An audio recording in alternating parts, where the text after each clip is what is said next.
오늘 토요일입니다. 오늘 말씀은 바라봄이라는 좀 주제를 정해봤습니다. 바라봄. 여러분 무엇을 바라보며 사십니까? 제가 이제 의도한 건 아닌데 말씀을 전하는 자리 강단에 올라와 보시면은 이 성도님들의 눈빛과 표정이 보입니다. 그래서 어떤 분은 인상을 쓰고 계셔서 나를 미워하시나? 좀 이런 생각이 들기도 하고요. 예전에 이제 친구들과 함께 어떤 교회를 이제 다녔었는데 그 말씀을 전할 때마다 어떤 집사님이 항상 이렇게 천사같이 밝게 웃으시면서 이렇게 말씀을 들으시는 겁니다. 근데 후일에 어떤 집사님이 용돈을 몰래 주셨다 그래가지고 비밀로 해달라 그랬는데 혹시 그분이 아닐까? 그 웃던 그분이 아닐까 했더니 그분 맞더라고요.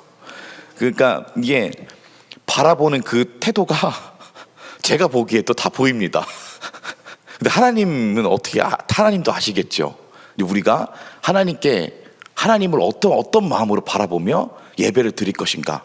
똑같이 앉아 있지만 누구는 은혜 받고 누구는 은혜를 못 받고 이 어떤 차이가 있는 걸까요? 이 바라보는 사람의 마음에 차이가 있는 거에서 나타난다고 생각합니다. 오늘 좀 바라봄에 대한 말씀을 좀 나눠보려고 합니다. 제가 이번에 금요일 12시에 예수님이 십자가에 못 박히시고 이 땅에 어둠이 3시간 지속돼 가지고 오후 3시에 예수님이 어제 금요일 3시에 이제 죽으셨습니다. 그러니까 금요일 오후 3시부터 토요일, 그러니까 토요일 온종일 그리고 주일 새벽에 이제 예수님이 부활을 하셨지요. 그러므로 이제 그냥 날짜로 따져보자면 이 토요일은 예수님이 죽음에 가 계신 상태입니다. 아주 아침부터 저녁까지 온종일 죽음에 들어가 계신 그 상태입니다. 이 부분에 대해서 복음 성경이 기록한 부분이 없을까를 엄청 뒤졌습니다. 토요일에 대한 말씀이 없을까 하고서 이게 뒤졌는데 이 찾은 게 이 마태복음 본문 이거밖에 없더라고요. 그래서 이제 다들 예수님이 십자가에 못 박히실 때와 부활하실 때는 기록을 하고 있는데 이 토요일에 대한 말씀은 찾아보기 어려웠는데 이 부분이 있어서 이거에 대한 말씀을 좀 나누고자 합니다. 이 본문의 말씀 마태복음 27장 62절부터 66절까지 말씀입니다. 이 말씀을 함께 읽으셨지만 이 말씀은 이제 대제사장들과 바리새인 그리고 빌라도 사이에 일어난 대화에 대해서 나누고 있습니다. 그런데 이 말씀 보면은 이 대제사장들과 바리새인들이 62절에 빌라도에게 모여 이르되 주여 저 속이던 자가 살아있을 때에 말하되 내가 사흘 후에 다시 살아나리라 한 것을 우리가 기억합니다 라고 얘기했습니다. 그러니까 예수님을 십자가에 못 박고 난 다음 날 이들 제사장들의 마음이 여전히 불편한 겁니다. 뭐가 불편했던 걸까요? 저 예수가 살아있을 때 말하기를 내가 3일 후에 부활하겠다, 내가 3일 후에 다시 살아나겠다 한 이 말이 계속 생각이 나는 겁니다. 제사장들의 입장에서. 그래서 이 제사장들이 이 사실을 함구하기 위해서 어떤 바람을 빌라도에게 요청하냐면은 저 무덤을 아주 굳게 지켜가지고 예수님의 시체를 도둑질 좀 못하게 우리의 권한을 부여해달라는 겁니다. 우리가 직접 가서 그 무덤물을 우리가 직접 지키겠다라는 겁니다. 왜냐면은 이 로마 군인들한테 맡겨놨다가 로마 군인들이 딴짓을 할 수도 있고 이게 좋을 수도 있기 때문에 그러면 우리가 청원을 해가지고 예수의 시체를 절대 도둑질 못하게 무조건 막아서 지켜야겠다 이런 생각을 한 겁니다. 그러니까 한마디로 이 제사장들은 예수님이 3일 만에 다시 살아나겠다라고 하는 이 말씀을 기억하고 나서 예수님이 실제로 3일 만에 부활할 것을 두려워했던 게 아니라 뭘 두려워했냐면은 저희 64절 말씀 한번 읽어보실까요? 64절 말씀 함께 읽겠습니다. 그러므로 명령하여 그 무덤을 사흘까지 굳게 지키게 하소서. 그의 제자들이 와서 시체를 도둑질하여 가고 백성에게 말하되 그가 죽은 자 가운데서 살아났다 하면 후의 속임이 전보다 더 클까 하나이다 하니 아멘. 여러분 이 제사장들이 두려워했던 거는 예수님이 3일 후에 진짜 부활하면 어떡하지? 예수님이 진짜 살아나면 어떡하지? 이걸 두려워했던 게 아닙니다. 예수님을 뭐라고 얘기하냐면은 저 속이는 자가 예수님을 보고, 저 속이던 자가 살아있을 때에 말하기를 사흘 후에 살아나리라는 것을 우리가 기억하노니, 우리가 뭐가 두렵냐면은 예수님이 부활하는 게 두려운 게 아니라 제자들이 와가지고 그 시체를 도둑질해가지고, 그러니까 예수님의 시체를 빼가가지고 도둑질해서 간 다음에 시체를 유기하고 예수님이 살아났다라고 말하는 이 속임이 두렵다라고 이렇게 얘기했다는 겁니다. 그러니까 한마디로 이 제사장이 두려워했던 거는 예수님이 부활하실 것을 두려워했던 게 아니라, 하나님 나라가 임하시는 걸 두려워했던 게 아니라, 그 사람들을 두려워했던 겁니다. 사람들이, 제자들이 와서 예수의 시체를 도둑질해 가가지고 숨겨놓고 예수의 시체를 유기하고, 예수님 부활했다, 예수님 부활했으니까 무덤에 안 계시다 라고 하는 그 뭐랄까요, 이 루머였죠. 죄송합니다. 이 루머를 두려워했던 겁니다. 그래서 이 제사장들은 무덤을 굳게 지키고 싶었을까요? 안 지키고 싶었을까요? 매우 굳게 지키고 싶어 했습니다. 오늘 본문을 살펴보시는 것과 같이 이 제사장들은 목숨 걸고 이 무덤을 사수하고자 했습니다. 왜 사수하고자 했을까요? 예수의 시체를 보관하기 위해서. 자, 여러분, 이 예수님 부활하셨기 때문에 그 다음 일은 일어나지 않았지만, 만약에 이 제사장들이 원하던 대로, 원함은 예수가 부활을 안 할 것이다, 단지 제자들이 두렵다는 이 마음을 갖고 무덤을 굳게 지켰습니다. 자, 그럼 이 제사장들이 3일 동안 시체를 지킨 다음에 뭘 했을까요? 아마 그 시체를 빼냈을 겁니다. 이 마음에 이런 생각을 했을 겁니다. 빼내서, 봐봐라, 예수 부활 안 했지 않느냐? 야, 예수 따르던 사람들 다 봐라, 여기 시체 있다. 이 자가 말하기를 3일 후에 살아난다 그랬다. 지금 봐라, 4일째다. 살아났냐? 안 살아났지? 이게 거짓말이다. 자, 이렇게 얘기할 사람이 이 제사장들입니다. 아마 예수의 시체를 굳게 지켜가지고 할 수만 있었으면은 예수님의 시체를 미라로 만들어서 보관하고 있었을 민족이 바로 이 제사장, 이 유대인 무리라는 겁니다. 왜? 그만큼 이들에게 있어서 예수의 시체는 너무 중요했다는 겁니다. 왜요? 그들의 지위를 지키기 위해서, 그리고 예수가 가짜다, 하나님의 아들이 아니다 라는 걸 증명하기 위해서 뭐가 있어야 됩니까? 시체가 있어야 됩니다. 시체. 그래서 시체를 적어도 3일 동안은 목숨 걸고 지키고 싶었을 겁니다. 왜냐면 3일만 버티면 되니까.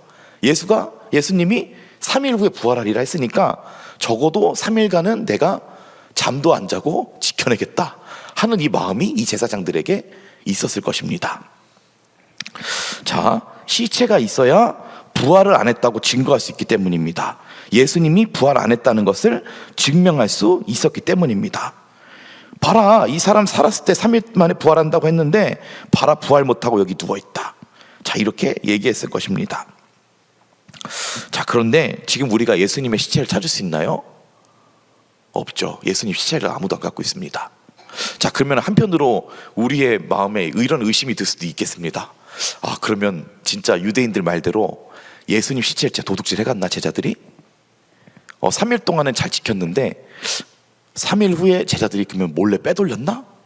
그래서 예수의 시체를 유기하고, 한마디로 요즘에 그 영화 같은 데 보면은 그 사람을 이렇게 해가지고 드럼통에다 바다에 던지지 않습니까?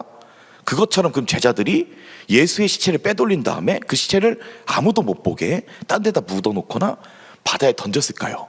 여러분, 그럴 수도 없습니다. 여러분, 예수의 시체가 발견됐다라고 하는 거는 제자들에게 무슨 증거가 됩니까?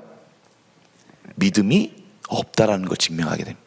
부활이 없다라는 것을 제자들에게도 증명하게 된다는 겁니다. 그러니까 한마디로 예수님의 시체가 남아있다면 그건 제사장들에게도 예수 그리스도가 부활하지 않았다, 이 사람은 거짓 선지자다라는 증거가 될 것이고, 설령 이 제자들이 예수의 시체를 도둑질해서 가져가서도 그것은 제자들에게 예수님이 하나님의 아들이 아니다라는 것이 증거가 됐었기 때문에 제자들이 예수님의 시체를 도둑질해서 갔다는 것도 말이 안 됩니다. 왜냐면은 제자들이 복음을 전하지 않았습니까? 복음. 예수님이 부활했다고. 자, 누가 자기가 시체를 유기했으면서 자기가 죽였으면서 예수가 부활했다라고 누가 말할 수 있겠습니까? 누가 거짓말을 위해서 순교당하고 박해당하고 복음을 전하기 위해서 땅끝까지 가가지고 예수님 부활했다라고 얘기할 수 있습니까? 자기는 우리는 자기가 본 사실이 거짓말인 거에 대해서 자기 일생과 자기 목숨을 걸 수 있겠습니까? 그러므로 이 예수님의 시체가 발견되지 않았다고 하는 것은 단 한 가지밖에 없는 겁니다. 무엇입니까? 예수 그리스도께서 무덤에서 부활하셨다, 살아나셨다라는 겁니다. 그러므로 이 시체가 제사장들에게도 없었고 제자들에게 없었고, 단 한 가지 방법, 이 시체가 어디 갔는가? 주님이 부활하신 겁니다. 제자들에게 나타나시고, 너희는 내 말을 듣고 온 민족을 제자로 삼고 아버지와 아들과 아들의 이름으로 성령을 세례를 베풀고 이렇게 땅끝까지 이르러 내 복음을 증거하라. 이 말씀을 듣고 부활하신 예수님 만나고 나서 제자들이 복음을 전한 거고, 이 복음이 이 땅 가운데도 들어와 지금 우리가 여기에 앉아 있는 것입니다. 한마디로 그분들이 예수 그리스도의 부활을 목격했기 때문입니다. 예수의 시체를 목격한 게 아니라요. 예수의 시체를 목격하고 어떻게 복음을 전할 수 있겠습니까? 이 제자들의 마음에 이미 시험이 들었을 겁니다. 가짜네? 예수님 살아난다고 했는데 안 살아났네? 시체 보고. 자, 그러면 어떻게 복음을 전할 수 있을까요? 이 제자들이 알아서 흩어졌을 겁니다. 그런데 이 제자들이 본 것은 부활하신 예수님 만났기 때문에, 예수 그리스도께서 죽은 시체가 아니라 살아나셨기 때문에 이 제자들이 복음을 전할 수 있었다라는 겁니다. 후일에 이 다음 장에 가보면요, 예수님이 부활했을 때 그 지키던 경비병들이 있습니다. 그래서 경비병들이 그 제사장들한테 가서 얘기합니다. 밤에 지키고 있었는데요, 하늘에서 천사가 내려와가지고 번개가 치고 땅이 지진이 나가지고 무덤 문이 열리더니 그 무덤 안에 보니까 이미 예수 시체가 없었습니다. 이런 간증을 경비병들이 제사장들에게 가서 합니다. 제사장들이요, 예수가 진짜 살아났습니다. 내가 지키려고 했는데 천사가 내려가지고 무덤 문을 열고 이렇게 그 무덤을 보니 이미 예수가 없었습니다. 이 예수가 실제로 3일 만에 살아났습니다라는 거를 제사장들에게 전했는데요, 이 제사장들이 이 말을 듣고, 그래? 그럼 우리 회의하자. 그 장로들과 제사장들을 불러서 회의를 합니다. 그리고 어떤 결정을 내리냐면은 경비병들에게 돈을 줍니다. 뇌물을 주고, 야, 제자들이 도둑질해 갔다라고 소문내라. 이렇게 그 다음 장에 보면 살펴볼 수 있습니다. 그런데도 아까도 말씀드렸지만 이들은 시체를 지키고 싶어 했습니까? 안 지키고 싶어 했습니까? 지키고 싶어 했습니다. 그런데 그리고 제자들이 도둑질해 갔다라는 것도 말이 안 됩니다. 그러면은 제자들이 복음을 전할 수 없었겠지요. 이 제사장들의 마음은 끝까지 주님이 부활하셨다는 소식을 듣고서도 그것을 은닉하려고 했습니다. 그러니까 이들은 하나님의 나라가 도래하는 거, 그리고 예수 그리스도께서 하나님의 아들이신 거에 대한 것을 확인하고 싶어하는 게 목적이 아니라 오직 자리를 지키는 거, 그리고 자기가 제사장직을 유지할 수 있는 것에 이 눈이 멀어서 하나님 나라를 진짜 바라볼 수 없었다는 이런 안타까운 사람들이었다라는 겁니다. 이 제사장들의 토요일이 이와 같습니다. 제사장들은 토요일 날 예수님의 시체를 지키려고 했고, 또 이 시체를 지켜서 예수 그리스도가 안 살아났다는 걸 증명하고 싶어 했습니다. 자, 그렇다면 예수님은 토요일에 무엇을 하셨을까요? 저희 다음 장, 그 27장 아니라 28장 7절 말씀 한번 보실까요? 성경에 마태복음 28장 7절 말씀을 한번 보겠습니다. 마태복음 28장 7절 말씀 함께 읽겠습니다. 또 빨리 가서 그의 제자들에게 이르되 그가 죽은 자 가운데서 살아나셨고 너희보다 먼저 갈릴리로 가시나니 거기서 너희가 배우리라 하라. 보라, 내가 너희에게 일렀느니라 하거늘.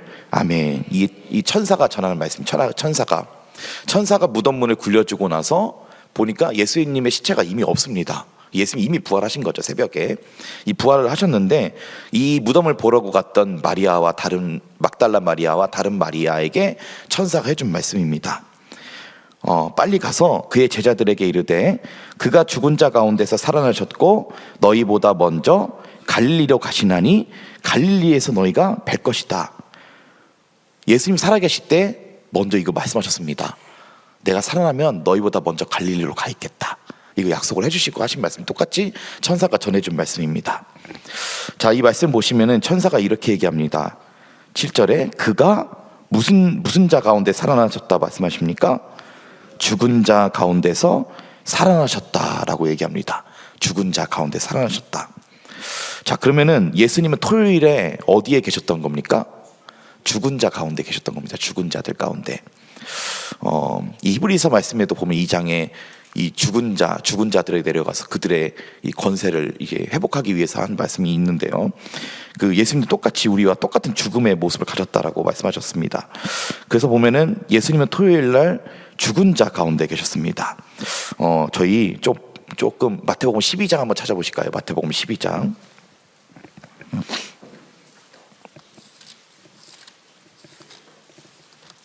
마태복음 12장 39절을 보시면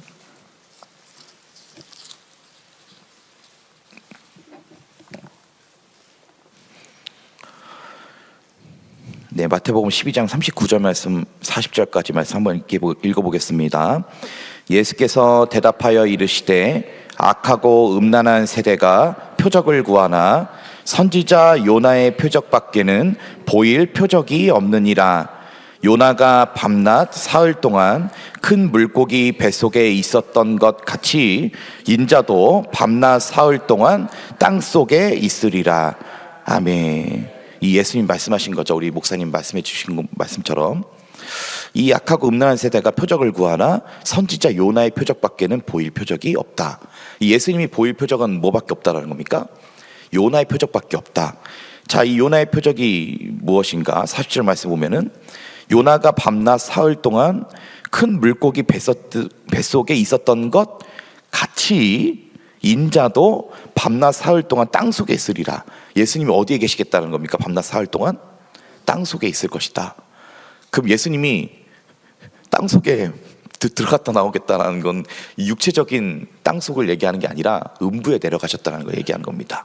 스올에 내려가셨다는 걸 얘기하는 겁니다. 요나가 밤낮 사흘 동안 큰 물고기 뱃속에 있었던 것 같이라고 말씀하고 있습니다. 같이.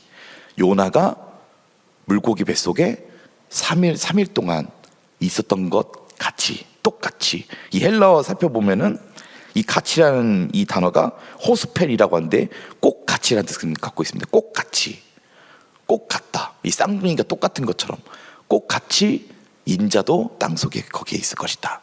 요나가 물고기 뱃속에 있었던 것 같이. 이 같이란 말이 다른 성경이 이렇게 써 있습니다. 노아의 때와 같이 인자의 임함도 그러하리라. 가라지를 거두어 불에 사르는 것 같이 마지막 날에 내가 그 영혼들을 불에 사르리라. 같이 똑같다라는 겁니다. 인자의 임함도 노아의 때와 같을 것이다 해서의 같이 똑같다는 겁니다.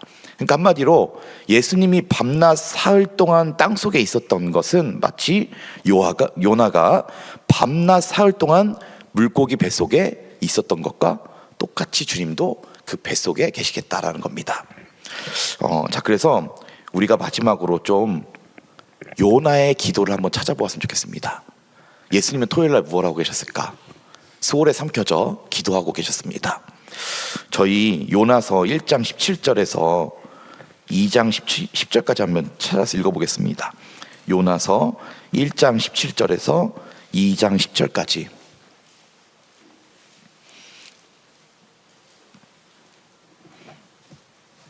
네, 요나서 1장 17절로 2장 10절까지 말씀 함께 한 목소리로 읽어보시도록 하겠습니다. 이것을 한번 요나의 기도가 아니라 우리 주님의 기도라고 한번 생각해 보셨으면 좋겠습니다. 자, 그런 마음으로 함께 읽어보시도록 하겠습니다. 여호와께서 이미 큰 물고기를 예비하사 요나를 삼키게 하셨으므로 요나가 밤낮 3일을 물고기 뱃속에 있으니라. 요나가 물고기 뱃속에서 그의 하나님 여호와께 기도하여 이르되 내가 받는 고난으로 말미암아 여호와께 불러 아뢰었더니 주께서 내게 대답하셨고 내가 스올의 뱃속에서 부르짖었더니 주께서 내 음성을 들으셨나이다. 주께서 나를 깊음 속 바다 가운데에 던지셨으므로 큰 물이 나를 둘렀고 주의 파도와 큰 물결이 다 내 위에 넘쳤나이다. 내가 말하기를 내가 주의 목전에서 쫓겨났을지라도 다시 주의 성전을 바라보겠다 하였나이다. 물이 나를 영혼까지 둘러싸우며 깊음이 나를 애워싸고 바다 풀이 내 머리를 감쌌나이다. 내가 산의 뿌리까지 내려갔사오며 땅이 그 빗장으로 나를 오래도록 막았사오나 나의 하나님 여호와여, 주께서 내 생명을 구덩이에서 건지셨나이다. 내 영혼이 내 속에서 피곤할 때에 내가 여호와를 생각하였더니 내 기도가 주께 이르렀사오며 주의 성전에 미쳤나이다. 거짓되고 헛된 것을 숭상하는 모든 자는 자기에게 베푸신 은혜를 버렸사오나 나는 감사하는 목소리로 주께 제사를 드리며 나의 서원을 주께 갚겠나이다. 구원은 여호와께 속하였나이다 하니라. 여호와께서 그 물고기에게 말씀하심에 요나를 육지에 토하니라. 아멘. 예수 그리스도께서 약하심으로 십자가에 못 박히셨으나 하나님의 권능으로 살아계시다라고 말씀하셨습니다. 요나가 물고기 뱃속에서 토하여낸 것 여호와의 능력이시고, 우리 주님이 스월에서 다시 살아나시 올라오신 것은 하나님의 권능입니다. 하나님이 그 스월에게 명하여 우리 주님을 토해내라고 하신 것입니다. 우리 목사님 말씀해 주신 것처럼 물고기가 요나를 3일 동안 소화를 못 시켰다라고 얘기하죠. 여러분, 요나가 3일 동안 물고기 속에서 소화되지 않았던 은혜는 바로 예수님이 스월에서 삼켜지지 않았기 때문에 가능한 겁니다. 예수님이 3일 만에 부활하셨기 때문에 요나가 3일 동안 물고기 속에 있어도 살아날 수 있었던 겁니다. 한마디로 요나의 표적은 예수님의 표적입니다. 그리고 예수님의 표적은 곧 요나의 표적이 된 것입니다. 이 구약의 모든 말씀들이 우리 주님에 대해서 증거하고 있다라는 겁니다. 이 선지자들, 구약의 선지자들이 한 일이 모두 예수 그리스도를 증거하는 말이 돼요. 그러니까 우리가 주님이 토요일 날 어디 계셨는지, 땅속에 들어가셔서 요나같이 기도하셨겠구나. 토요일, 금요일 3시부터 주일 부활하시기 전까지 그 땅속에 있는 시간 동안 주님이 무엇 하셨습니까? 기도하셨습니다. 기도. 여러분, 우리에게도 이러한 기도가 있어야 합니다. 우리가 어디에 있든지, 설령 그 자리가 지옥 같은 자리라 할지라도, 스월 같은 자리가 있더라도 바라보는 게 중요한 겁니다. 무엇을 바라보고 있는가? 지금 내 영혼이 무엇을 바라보고 있는가? 실제로 요나가 그 물고기 뱃속에서 여호와의 성전을 바라보며 기도한 것 같이 주님이 스월에서 이와 같이 기도하시지 않았겠습니까? 나는 이 스월에 삼켜졌을지라도 주의 성전을 바라보겠나이다. 여러분, 어디에 있는 게 중요한 게 아니라 무엇을 바라보고 있는가가 내 영혼을 결정하는 것입니다. 자, 여러분, 그러므로 오늘 좀 마지막으로 우리가 이 새벽에 이렇게 기도했으면 좋겠습니다. 4절 말씀입니다. 한번 따라해 보시겠습니다. 내가 주의 목전에서 쫓겨났을지라도 주의 성전을 바라보겠습니다. 둘째로 7절 말씀입니다. 내 영혼이 피곤할 때에 내가 여호와를 생각하겠습니다. 그리하였더니 내 기도가 주께 이르렀사오며 주의 성전에 이르렀나이다. 마지막으로 셋째로 9절 말씀입니다. 나는 감사하는 목소리를 내서 기도하겠습니다. 아멘. 오늘 새벽에 이렇게 좀 기도했으면 좋겠습니다. 어디에 있으시던지 간에, 설령 내가 주의 목전에서 쫓겨났을지라도 내가 주님의 성전을 바라보겠나이다. 이 바라보는 것이 나의 기도를 결정한다는 겁니다. 나의 영혼을 결정한다는 겁니다. 오늘 말씀을 좀 마무리하도록 하겠습니다. 이 토요일 날의 행적에 대해 살펴보니 이 제사장들은 예수님의 시체를 굳게 지키고 싶어 하는 일에 자기의 온 힘을 다하였습니다. 그러나 주님이 하실 일을 하셨습니다. 스올에 내려갔을지라도 거기서도 주의 성전을 바라보는 이런 기도를 하셨다라는 겁니다. 우리도 무엇을 바라보며 살고 있습니까? 혹은 무엇을 바라보며 기도하고 있습니까? 우리가 설령 주의 목전에서 쫓겨났을지라도 주의 성전을 바라보고 우리가 여호와께 감사하고 그리고 내 영혼이 피곤할 때에 내가 여호와를 생각하겠습니다 하는 기도가 우리 가운데 이 새벽에 있기를 소원합니다.